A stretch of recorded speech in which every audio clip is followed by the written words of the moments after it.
ladies and gentlemen, Scotty P here, joined by El the man, Jefe. the myth, and the legend, El Jefe. Oof. That was my Man, motor start. That's your motor start? Well, man, I can tell you that you probably can't guess what I was doing this weekend, as I feel like I'm a walking NASCAR branded person today. You are. Because this was a good weekend for Panini ambassadors, right? Yes, it was. So, I mean, first of all, I could go on and on about my love for Joey Logano, shout out, right? But I want to talk about this guy for a second. Oh, yeah. Michael Chandler just about kicked some other dude's head off. Almost killed a man. I mean, like that was scary, scary, awesome. impressive, yeah. So I was like, wow, dude, that was pretty cool. And I didn't watch it, but I had everybody send me messages and say, Panini brand ambassador Michael Chandler destroyed a fool. And Tony Ferguson is a tough dude. Has he never lost or something? I mean, he had a 12-fight win streak going on for a while, but then, you know, he's had some bumps in the road recently, but none as big as what Michael Chandler did to his face. Yeah, I mean, like that hurt me when I saw it. It was like frightening. I was watching it live. It was like a snap kick too, because he was just kind of here, and then all of a sudden his leg just went. Yeah. And he was done, man. It came out of nowhere because they just opened up the round, and he said he saw an opening and knocked his head off. If that's how he described it, it was an opening. It was a closing for Ferguson, then I guess, because he got his head kicked off, bro. Shout out Michael Chandler. Yes. Shout out to Pizzo. Maybe we can go dig up some of the footage we did with him. I don't know. Like, we have some video that we did way back of him, and he opened some Prism. He was the first person to open Prism. Is that right? For us, yeah. So, man. Really? The first Prism UFC? One of the nicest dudes I've ever met. Like, he kept calling me on my phone to apologize that he was running late. And I'm like, dude, you're like 3 minutes late. I mean, you're okay. And you're Michael Chandler. You'll kick my head off if I'm mad at you for being late. You let us know when you need to be here. Yeah, when you be here, I don't want any of that. So you said bumps in the road, right? Yeah, yeah. Well, speaking of bumps in the road, how about my man, dude? Finally hits the checkered flag. In the last lap, he led a ton that race, though. Yeah. He led a ton, and then he even won one of the stages. But then, man, it came down to the end, and he just did a very gentleman's tap and went on by and won that bad boy. Shout out Joey Logano, Shout out man. Joey. We love Joey around here, so he is a great dude to be partnered up with, and nothing makes us happier than seeing Joey succeed out there. Absolutely, man. And man, we're full-blown basketball. Oh gosh, man. It's a wild ride. It is. So we're filming this on Wednesday. We air it on Friday, so we're gonna miss a Mavs game. You can tell our eyes are a little baggy. We stayed up and watched that throttling. Speaking of getting their heads kicked off, I believe that's the way you described the Phoenix Suns' victory last night over the Mavericks, was them getting their heads kicked off. They literally won by 30. So us Mavs fans out there were not happy this morning waking up. And after that romping. Yeah, it was a romping. Yeah, romping. But they'll get another shot. They're coming back home. There's some other good series out there. No one's gonna get swept. Don't care. It's all Mavs. Yeah, okay. It is Mavs for sure. Yeah. I think so. You guys will know when this airs. We don't know. Tomorrow night is a game. We're back in Dallas. Why don't you know? Crystal ball. Like, come on, dude. Throw it out there. Do you feel good about it? No. No, you don't? No. Okay. I mean, the only reason I feel good about it is because they won 2 at home. Yeah. But when they lost the first 2, I was like, get the brooms out. I know, man. Well, I was talking to Matt, who shoots the show for us earlier. He thinks maybe Phoenix has small goals on the Mavs end. Oh, okay. Because they hit everything and we don't hit anything. Yeah, I mean It's possible. It's possible. Anything's possible, right? I'm sticking with the Boston Celtics coming out of the East. Okay. I think they're what 2-2 right now with Giannis and the Bucks. So we'll see what happens there. But go Mavs. Go Mavs, man. Hopefully when you guys see this, you'll be like, hey, they were right. Like, they had another game at home in them.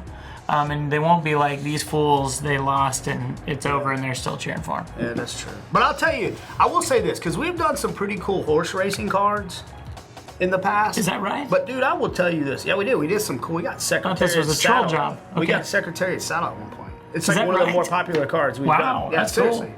So shout out to Secretary. But did you see the Kentucky Derby?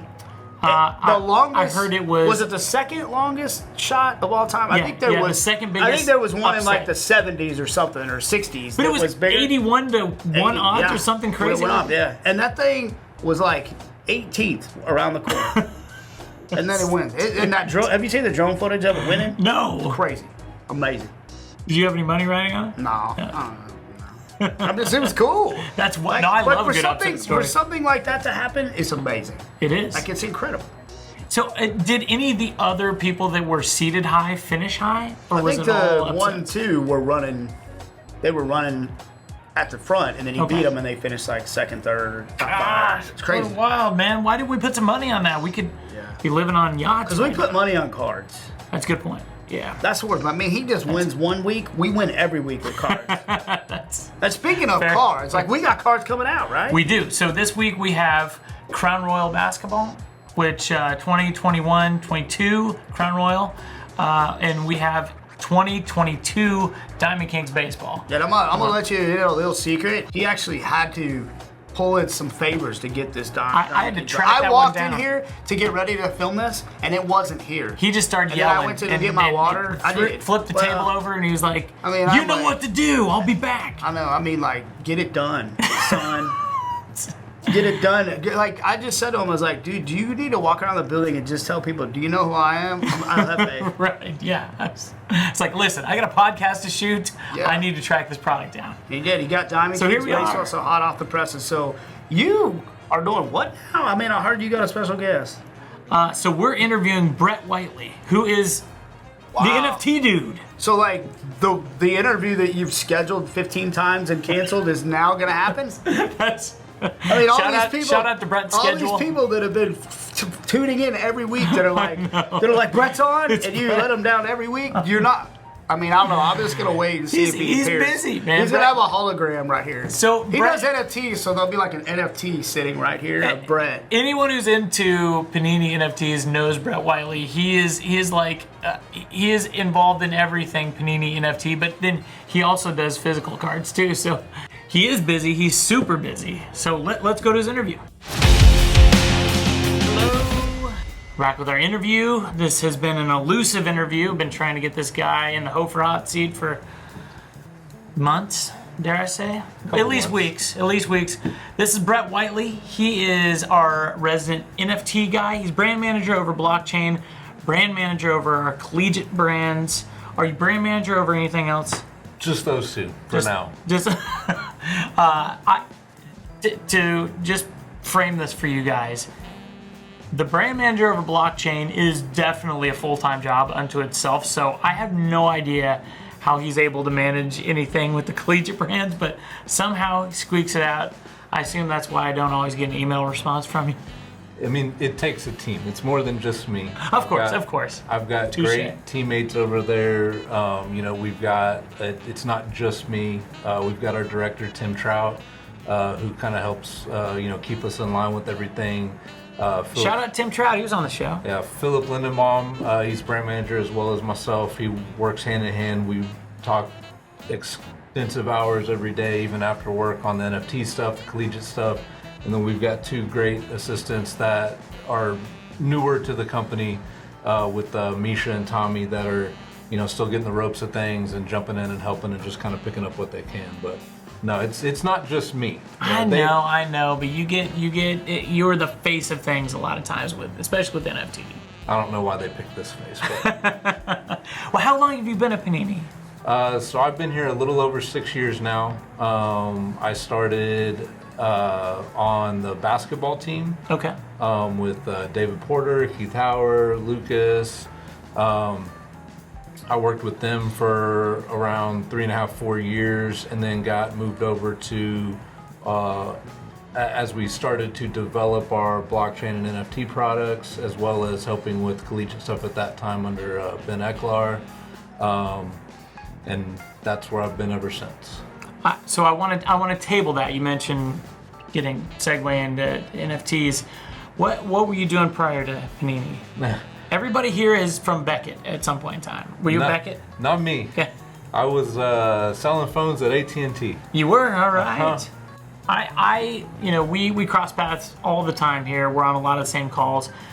Usually when I'm knocking on your door, it's to talk about NFTs. So how did you become the de facto NFT guy at Panini? I mean, I think I've always taken a liking to digital type products. When crypto was becoming a thing, it was something I was looking into daily.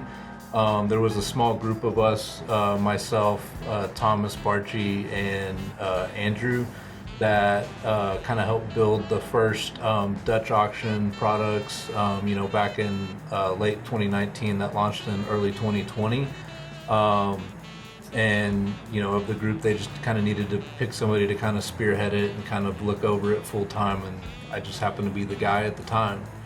But no, I mean, if it wasn't for everybody back in that department as a team, we wouldn't be where we're at even today on the product as a whole, because it truly does take an entire tribe back there to keep this thing turning. So you're kind of a tech guy. You said you like crypto. Are you a card collector too? Absolutely. Outside of here, you are. What do you collect? Baseball. Baseball. I love vintage stuff. Big Royals fan. So go Royals. Anytime I can grab a hold of Royals stuff. The first complete set I actually built was 1975 Topps. Mini or regular? Just regular. Okay. I haven't put a mini set together, but that's George Brett's rookie year. It is. Darn right it is. That's the first one I kind of fully got complete and put together. But gosh, what a great set to start. Now, how old were you when you did that? That was just a couple years back. Okay, got it. But I've kind of started dabbling in just kind of going back, and I'm just slowly working on just older sets and stuff through eBay listings and stuff like that. But no, I mean, that stuff, I love grabbing low-numbered stuff of just Kansas guys. I got a Frank Mason NT RPA, Immaculate RPA, and Noir RPA for like $15 last year at one point. So Nice. I'm always just searching for any Kansas guys I can find on the cheap, and especially low-number stuff or rookie patch auto, stuff like that. That's what I go after. It always cracks me up. I love that you collect Kansas, obviously, being from Kansas. It always cracks me up when I hear about guys working here on the different brand teams, going to eBay and picking up old Panini cards that they probably worked on the set at some point in time. A lot of guys. I mean, I go to eBay to buy cards all the time, so like I'm no better. But it's always just funny that y'all are maybe going back to buy a product that you worked on like 5 years ago or something. Oh, I mean, we take big pride in everything we do. I mean, there's sets that I'll go try to collect and put together just because it's an idea that the team had that I thought was unique, and it's just something I want to have and be able to just kind of put away and go back and look at someday. Do you have a favorite product that you've worked on since you've been at Panini? I always say Noir's my favorite. Yeah, it's beautiful. There's just so much time and effort that goes into a set like that from, not just our department. Photos got to put a little bit more love into something like that. The design team's got to put a lot more effort into it to, help build out the sets and make the cards look unique and collectible. There's just so much time and effort that goes into a set like that people don't necessarily get to peek behind the curtain and look at how much the team's putting into something like that. Yeah. So I love Noir. It's great. It always comes out great. That's a good choice, man. It's a really good choice. So a lot of collectors like myself are starting to dabble in NFTs, where we all know physical cards, that's our comfort zone. Starting to step out of that a little bit and just experiment with NFTs. Just for people who are not NFT collectors, or maybe they're just dabbling in it, let's start out basic. So what is an NFT? And I'll do my best here. I'm by no means the be-all, end-all tech guru, but my personal understanding of an NFT is more so a digital token that you can attach some type of an asset to. What people have done to date, of course, is images, whether it be an animated file. We use a lot of PNGs here with our NFT cards. There's very creative products out there, that even take a photo of a physical item and tie that token to a physical item and kind of pair the two together. So I think there's just so much utility in the space that every company is just kind of scratching the surface of what they could become. So right now, there's a lot that you can do with NFTs. Like we've kind of scratched the surface. Does Panini plan to include more utility in their NFTs as we go further? Because right now it's a collectible. Correct. Yeah. For us right now, it's a collectible. You know, we're always talking through different ideas and stuff. There's a lot of planning that needs to take place with that, and a lot of future thinking that needs to happen to be able to bring something to life. I think the one thing I've heard over and over is, you know, why can't you just print something as well and deliver that with the NFTs and stuff like that? And it's a little bit more complicated than that, just in a sense of printing takes time. It takes a lot of planning. Yep. You've got to have time and spacing to be able to print that item, and then what does that look like? Like how many of that do you print? So there are things we're looking at. You know, we've done some creative things to date, like our IG Lives, where we've given away boxes for contests and stuff like that, and we'll continue to do those things. Heck yeah. I can tell you right now, you know, Phil had the great idea recently to take part of a form on one of our college sets we're working on, and we're actually going to physically print a NFT set that we'll have released in an NFL and an NBA product at some point much later on, either this year or early next year. But those are even the kind of time frames we're talking about, that this is something we're developing at the moment that may be 8, 9, 10, 11, 12 months down the road till we fully see it come to fruition. I love the idea of inserting, it's essentially a redemption card for NFT in physical cards, just to create value and add some of that, and also get some more crossover. So talk to me about, first off, shout out to all our friends on Discord. The Panini NFT community is heavily involved on our Discord page. Those guys are awesome. They're passionate. Those guys and gals, I should say, are passionate. And they, you know, I drop in there from time to time and just see some of the conversations going on. Talk to me about the OG 100 NFTs. As I understand it, those were the first 100 that were actually hard copy cards and NFT. Is that correct? Talk to me about those. So that's the National Treasure set that we did in 2020. It was our very first set. So there's 100 cards in the collection where we physically printed things like logo and autographs from NBA, you know, shield autographs from NFL. There were some soccer cards in there, baseball cards in there. And so we physically print them as well as produce a exact lookalike NFT of it. We have them set as through a Dutch auction on the site. They start at $100,000. They tick down throughout the week.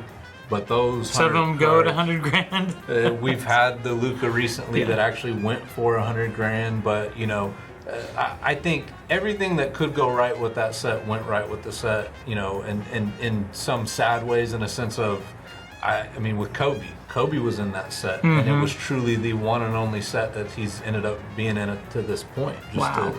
Just due to him passing away. But you have some real uniqueness to that set. It's something when those things pop up. You know, definitely the community's big time on getting a hold of what they can from it. You know, Spinatron, one of our big collectors, just recently was able to pair the Patrick Mahomes physical with the digital from it. Oh yeah. But the original buyer got both, correct? The original and then buyer they were split? got both, and it was up to them if they wanted to split the pair and sell the physical, keep the NFT, sell the NFT, keep the physical. You know, and Spinatron was able to luck into a unique situation where he was able to bring it back. So it's huge. You know, it's definitely a unique set. You know, and it doesn't get much better than that set there. Shout out Spinatron. I do think it's awesome seeing a lot of the same handles and online faces in the Discord channel. Like, it really is. It's kind of, it's kind of a fun family feel in there, where it seems like you see a lot of the same folks are in there all the time, kind of contributing, helping newer guys like myself. It's what's great with NFTs as a whole. You can see and get into all these different communities. Some are a lot more volatile than others, but the ones that are great communities are ones where you have those people that are in there and they're willing to help the new people. They're willing to grab new people and bring them into the space and kind of show them the ropes. You know, we've got a great set of mods and community leaders that are set up, even people that aren't at mod level or community leader level, that are sitting on it day in and day out and really devoting real time to this as they see new people come into the space to try to teach them this about the platform, that about the platform, you know, enlighten them on sets and stuff like that. You know, it's really awesome to see that kind of come to fruition, just because there are so many projects out there that are super, super volatile in the space, but ours, at least to this point, has been very welcoming as far as the community goes. Yeah, well, it helps that you have Santa Brett in there giving out freebies all the time. So seriously, if you haven't joined it and you're into NFTs, even if you aren't and you're just curious, join the Discord channel. You can go to, I think Panini's Instagram right now has the Discord link in the bio as our URL in there. So if not, you know, hit us up. We'll send it to you. But I'm guessing you can probably find it through Google search anyways. So what was your first NFT that you purchased? The first one that I purchased was actually NBA Top Shot. Okay. So I did get into Top Shot a couple years ago and got in on their pack breaks, and you know, they were the first one that kind of had like sports trading card packs out there, and it's kind of what, you know, it's good to get into competitor sites and competitor products, because it helps you kind of look and see at their infrastructure and what are they doing right that maybe we can replicate on our end. What are some things we think that maybe they're missing out on that we can add and tweak into ours? You know, we do the same thing with physical products, where we'll go out and purchase, you know, Topps boxes, Upper Deck boxes, just to see how are these breaking, what kind of uniqueness are they adding to their products that maybe are pieces that we can intertwine into ours. Yeah. So you got to know what everybody's doing. Absolutely. And I mean, the only way to do it is to dive in and see how it works. Yep. So that was really a big contributing factor in kind of even the learning process of you know, kind of seeing that play out, and then kind of, you know, once we got our packs going, you know, June of last year. Do you have any non-sport NFTs? I have a couple, nothing crazy. I do have one from these couple guys called Luka Tiger Bronze. Oh yeah, of course. Yeah, love those guys. Cage and Andrew. Yeah, Goldberg. And so I do have one of theirs. I went on and did an interview with them, and that night I went and minted my Luka Tiger Bronze. Mine's kind of cool looking. He's got a chain and stuff on. I didn't realize they had their own NFTs. Oh yeah, that's wild. Oh man, they're great. And very cool. And I did another one called Skull X that was just a cool looking, just kind of skull guy that the project hasn't really done much or taken off, but it's cool looking. That is cool. I think the non-sport are kind of fun too. At least it seems like the artwork is really interesting in a lot of the non-sport. They're focusing more on, like, a lot of them are focusing more on experience, which I really think is going to be the driving factor for NFTs. I do too. Why would you say collectors should be excited about NFTs and kind of the NFT revolution? I think just because it's all just scratching the surface. We're all so new to the space, and these and all these brand new companies that have started up are so brand new to the space. Now, I think the hesitancy for most people in it is they don't know what one is yet. They're not educated enough on it. So I think it's a big time on all these companies to make sure you're not just building a product, but you're building out educational pieces to it. And it's something that we're going to try to bring when we do have our website updated, hopefully later this summer. that we'll have kind of those educational pieces there that help welcome in new people. So it's not just this big scary thing that I don't want to really be involved in because I don't really know enough about this. We want it to be a welcoming space, and that's where the Discord comes in too. Absolutely. Well, I think anytime there's money involved and there's a lot of hype going on, it's always good to have education in there. Absolutely. Just to clear things up, or people get bad information. Speaking of Discord, we called out for some questions on Discord. We went through some of them on our IG Live, but we still have some that we didn't get around to. So I wanted to take an opportunity to read some of those now and get you to answer those. I'll give shout outs to the handles that ask these, but also quick plug for Discord. If you're not on Discord, sign up for it. Brett does tons of giveaways on there, but we've started doing these Instagram Live where we go on and we name the winners of all of these contests that they've been running on Discord. And there's a ton. We're giving away NFTs, we're giving away physical products, we're giving away UFC fight kits was our latest. Yeah. Super cool. So definitely worth your time checking that out. So the first question we have here is from Soccer Card Craze. I'm guessing that's how we say this. Some of these handles are tricky. It said, I'd like to ask, what is the purpose of the lower mint cards in the UFC Prism set? Why, for example, Patty is out of 479, random number, and the Flashback Khabib and Fearless Izzy are out of 100. Is this how the numbers worked out, or does it have a specific purpose? Thank you. So what they're talking about there is for the set as a whole, you may have the majority, like 90 to 95% of fighters, players, whatever the sport is, are numbered to a specific number. Like if A it's round number. A round number Yeah. to 499, 799, 999, whatever that number is. There may be a couple random players that are numbered to something a little bit less or a little bit more, and they just seem to be like one-offs.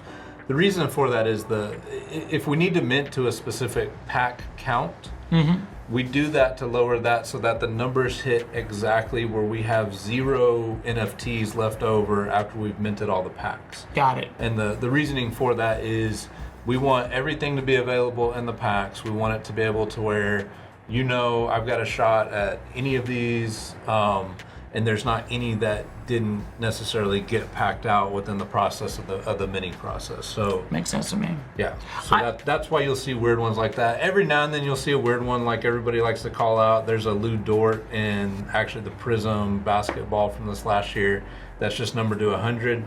And I'll tell everybody that's nothing more than Phil really likes Lou Dort, and he thought it'd be funny to number him to 100 as a base card. And sometimes we'll do unique stuff like that. Keep them low. But the great thing of it, it's something that makes it unique. It's interesting. It makes it more collectible. Yeah. And it's just they're little fun things that we'll throw in there here and there. Well, I always think if I see a number like 479, I'm thinking, oh, we're trying to just have 500 cards for this particular player. Like maybe the base is numbered out 479, then you have like a blue parallel that's numbered out of 20, you have a gold that's out of 10, and then a 1 of 1, so you have a total of 500 or something like that. But also the pack numbers, it's formula unto itself. Okay, so the next question is from Moving Matter, and they said, any plans for staking Panini NFTs, rewards or perks for holding certain cards or sets for a long time? So this is something we've talked about, especially as we get into the app updates or the website updates. Adding in that functionality where we can have people take, say, an entire base set, stake it for 90 days, and after that 90-day period, maybe you receive some kind of a physical reward. Maybe it's entrance into some kind of an experiential, giveaway that we have Panini going event on. or a game, or just a unique NFT in itself that leads to holding a base set, holding a specific parallel set, even making some of this stuff truly hard to go after. That makes it worth your while to sit there and say, okay, for 90 days I'm going to stake this and not touch it. Yep. Because we fully see that it helps eliminate cards from the secondary market. So those cards that do remain will help kind of pick up floor values as well. Perfect. Makes sense. Okay, so next question is from Muffin Man, a guy after my own heart. Do you know the Muffin Man? I want to know the Muffin Man. Love a good muffin. Will the purple power cards be used in challenges down the line for NFL? Similar with UFC, will we see mojo needs for challenges down the line? So the first part of this question, they're referring to Prism NFL that's out now. And they're talking about the rainbow challenges that we have. Okay. So we absolutely, for NFL and UFC, we have sets built to go live for rainbow challenges, and those will be released, in the coming weeks and stuff. Where you have to take a certain amount of base cards, and if you complete that, you get the base set reward. Then the next tier down, maybe the silver parallel. So if you have the same base cards and then the silver, 10 silver ones that we pick out, you'll get the base and the silver reward. So it's So it just keeps going down. So we do have those built. They're coming for both sets. Just with a little bit more time, we'll have them out. I would just like to make note that the NFT collectors have that on us physical card collectors. I put the rainbow together. I get to put on Instagram, and my friends tell me that's awesome. I don't get any free cards out of that. It's a pretty cool deal. Okay, so last question from Discord. Macaulay Music, I believe I'm saying that right. Will inserts primarily be random now, or will there still be... will inserts primarily be random now, or will there still be insert packs like downtowns for NFL last year? So now that we have the pack structure fully built out like we want it, where we can mix up everything and it's almost like a true physical trading card opening experience, Yep. predominantly they will be mixed into the packs like they normally would be. Cool. Never say never. Yeah, we could release a one-off set or something like that at some point, or take something like an instant design or something like that and build a pack just out of that specific instant insert or something. But for the most part, everything will be built into packs as a product, and you get anything from your base cards to your one-of-one parallels to your inserts, autographs, etc. I'm gonna just take time for a couple questions. I feel like, there's probably people watching this, I have no doubt, that didn't tune in for the IG live that we did last week. Was it 2 weeks ago? Last Wednesday. Thursday. So we talked a little bit about the wallet and the website updates. Do you want to? Can we talk about the wallet a little bit, and then we'll talk about website? So the wallet's coming. We're shooting for the end of this quarter, so hopefully worst case scenario it's next month. But this is a crypto wallet. Yes. Sorry. So basically what it is we have our vendor picked out, which will allow people, if I have, say, a MetaMask or a Coinbase wallet or any of these crypto wallets out there, I can take my Ethereum, my Bitcoin, and use that to transfer it to your Panini wallet. And in essence, it converts to just a US dollar amount. From there, now that I have, taken my crypto, converted it to US dollars on the website, you can go make pack purchases, you can make secondary market purchases. And as you're doing that and you're selling stuff through the crypto section of the website now, those funds become available in your Panini wallet. So a lot of these issues and stuff that we've had with a certain other vendor, those just kind of, you can have it transacted straight to your Panini wallet, and then the same way that it came in, it can go right back out that way whenever you're ready to withdraw funds and have it sent back to your crypto wallet. Okay, so if I sell a card for, we'll just say $5, and someone pays in crypto, do I get the payment in my wallet in dollars or crypto? Or you'll get it in dollars on the website. Okay. And then if you want to convert that to crypto, to your crypto wallet, you just withdraw it and can convert it back to... Oh, but it all happens there. Yes. You can do everything there. Oh, Yeah. That's cool. So it's like an exchange too, kind of. Yeah. Okay, awesome. What about, I don't want to get you in trouble by throwing random stuff up, but I'm following. So the website update, talk about that a little bit.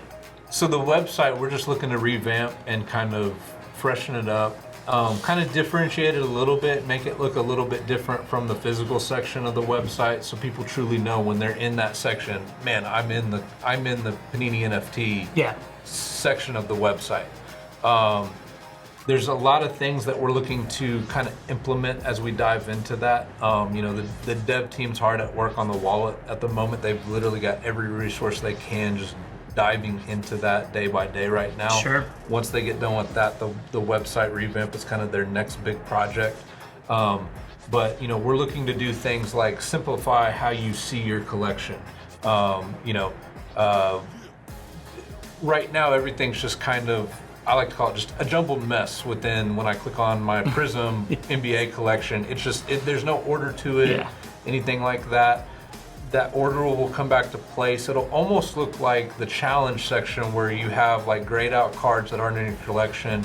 You can have that view of it where you have a grayed out card. It'll kind of show you the collection in a format. And then if I have it, it's lit up. It also tells me how many copies I have of that NFT instead of just, and all that data kind of be clubbed. If I'm missing card number 2, it's grayed out, but I can click on it right away. I can go find it in the galleries or the auctions, grab it, and boom, it's in my collection. There'll be status bars there that show you how close am I to completing this collection, how many NFTs am I truly missing from it. And there's just a lot of features and kind of quality of life improvements that we're looking to bring to it, to just kind of freshen it up, make things a little bit more cleaner and easy to understand. And then of course, also building out those educational pieces with it. So, because it will be kind of new to even people that have been on it, on the website, some of it will have a different look and feel, maybe putting some of those educational pieces together, so it's a little bit easier to walk through if I'm either coming in, fresh to this, or if I've been in it and all of a sudden, boom, here's this brand new looking toy to play with. Awesome. Any teasers for what's next with Panini NFT? Obviously, we got a wallet coming up. We got a website redesign. All our focus is on the wallet and then the website shortly after that right now. We still have sets that are in works and stuff like that as we get closer to some of those getting finalized, we'll get information and stuff out there. So that's kind of where we're at right now with all that stuff. I have something completely not NFT related, but I want to ask you because I think you had a part in building this set, so you might have some insight into this. Where do you think the 2018 Prism Black Luka Doncic rests today? Is it A, in a warehouse somewhere in a dusty box, it's still in the case, or in a single box on a shelf somewhere? Is it in a private collection where somebody just doesn't have an Instagram account, doesn't care that people see that they have this card or share that with the public, or is it just lost somewhere? I hope it's not lost. Me too. If I had to guess, I would say it's still in a box out there somewhere. Part of me hopes that it's just in somebody's private collection, that's just somebody that could care less about social media and just wants to, and doesn't show any of their stuff off. Oh, just because man. that would be funny. But no, if I had to guess, I would bet it's still in a box somewhere out there, because there's a reason those boxes are as expensive as they are. Yeah. And a lot of it's proof in what I know's been pulled and is out there, and what could technically still be in that box even to this day.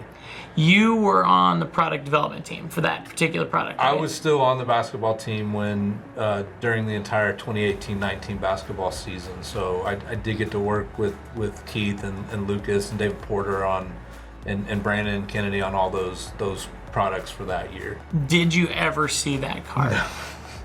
No. In person? Darn it. Okay. No. I don't know anybody that's even seen it. I'm curious, and I throw this out to the audience all the time. If I were to start a video series where all I did was just hunt that card, obviously I'd need some big funding behind this. Would you tune in for it? Absolutely. Just opening up boxes each episode trying to hit that card? Absolutely. The great thing with that, though, is that program is printed so early in the year. Luka wasn't really fully a thing even at that time of year. Right, that's true. It wasn't until All-Star break that him and Trey kind of got it going, and then all of a sudden, everything just kind of blew around that All-Star break. Was, I think, around the time that just basketball became the juggernaut it's kind of been for since that early 2019 All-Star game. Yeah. And I've had this discussion before, but I do think it was Luka was a big reason the hobby took off.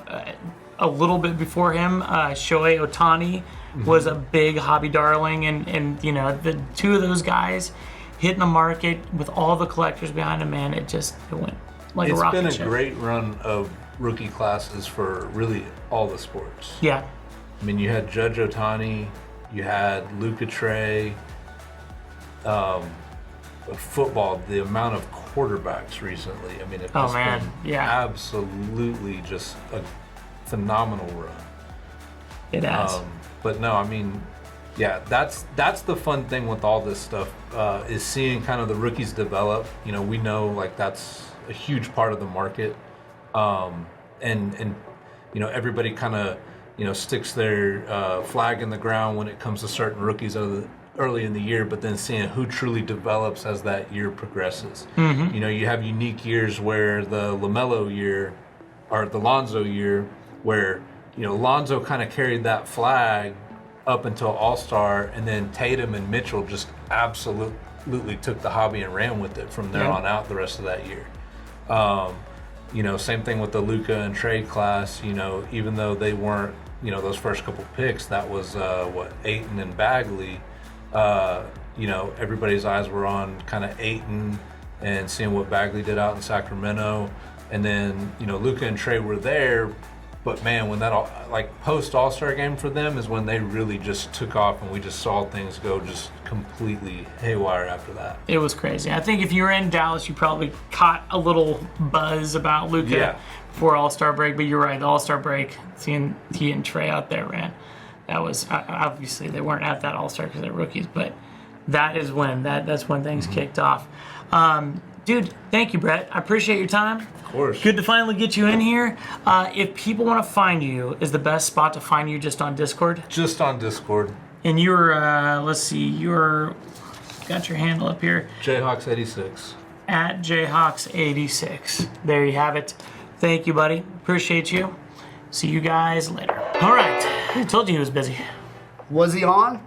He was on. Because we edit this differently, so I don't even know if he was here. He was here. The seat. The seat should be a little bit warmer. The LFA hot seat is hot, if you know what I mean. Well, speaking of hot, dude, Diamond Kings is always hot. So is Crown Run. And so Diamond Kings have been like a staple in the hobby since I was collecting in the 80s. Yep. I love Diamond Kings. Now they have their own standalone product. It's super cool. It's very cool. Well, what do you want to open first? Let's do Diamond Kings and then close with Crown Royal. All right, so who do we got? I haven't even seen the box yet. So Mickey Mantle is on the box. Look at that. How He's cool a that prospect. is. Coming out. And then we've got 2 autographs or memorabilia cards per box. Love it. I need to know, is Hank in this? Not Hank Aaron. I want to know if Hank Davis is in Hank here. Davis. I don't know if Hank Davis is in here. And I only say that because he is in the draft pick product. I got you. So we're gonna remember we're splitting these up. Yep. He gets Perfect. Thank you. 6 and I get 10. And there's like only 12 packs in the box. I don't know how that Exactly. matters. Yeah, it just worked out. I think we should, you know what? Hold on. We should give me one extra. It's because you're the slowest opener on the earth. I'll probably end up giving it to you anyway. So. All right. So here we go. Mickey Mantle on the packaging. How cool is that? Now, Ooh. if I've said it once, I'm gonna say it a million times. I love old photography, old players on new technology, man. So I'm gonna show this off the bat. Carl Erskine. Tony Gwynn, one of my favorite players growing up. I got a numbered card. This is a proof of Patrick Mazikia. It's a rookie, so that's pretty cool. I don't know what it's numbered out of, though. It's numbered out of 99. So, Diamond Kings has a very... Maestro. Look at that. Roger Maris. Diamond Kings has a very Court Kings artwork feel to it.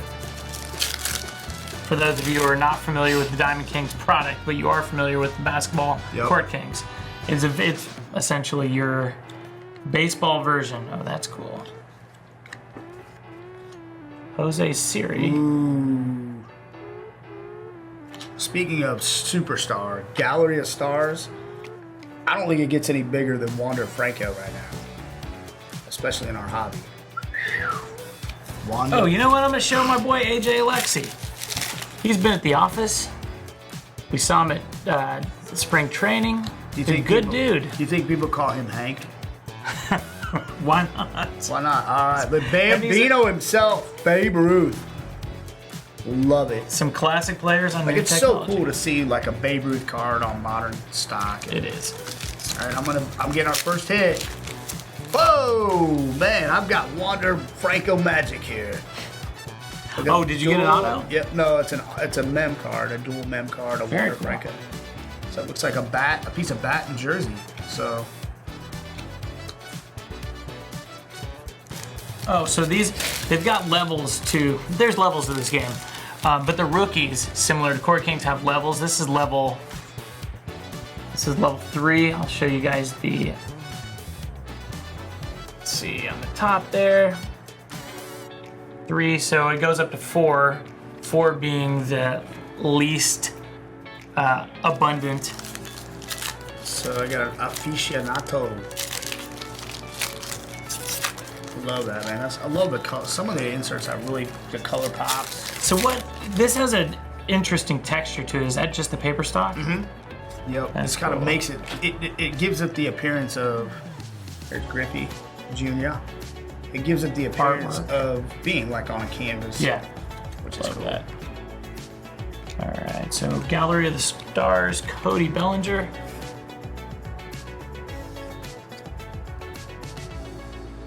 Did you take both of our autos? I don't know. I haven't pulled one yet. I haven't pulled one yet either. It's coming. I can feel it. I feel it in my bones. I got a Honus Wagner autograph. Just kidding. I did get the. It is Honus Wagner. Ooh, I believe I pulled him nice. too, but out of 25, Patrick Mazikia. Cool. That is a DK signature. Very nice. I got a Wander Franco myself. This is level 1. Remember I was talking about I the wonder what levels? level it is.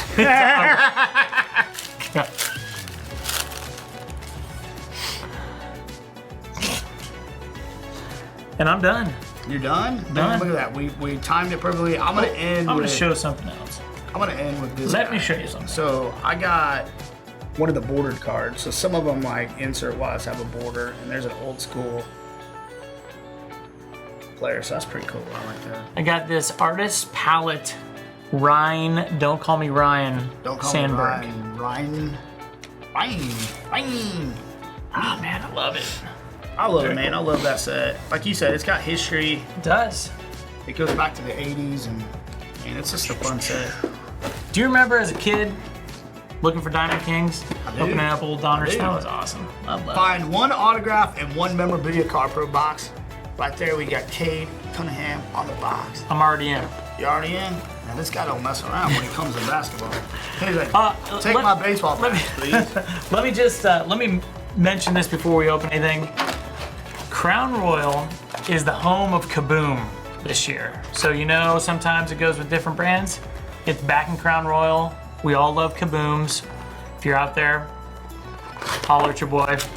Love the Kabooms. I hope you pull a Kaboom. I hope I do too. It's also the king of die cut cards. All right, so.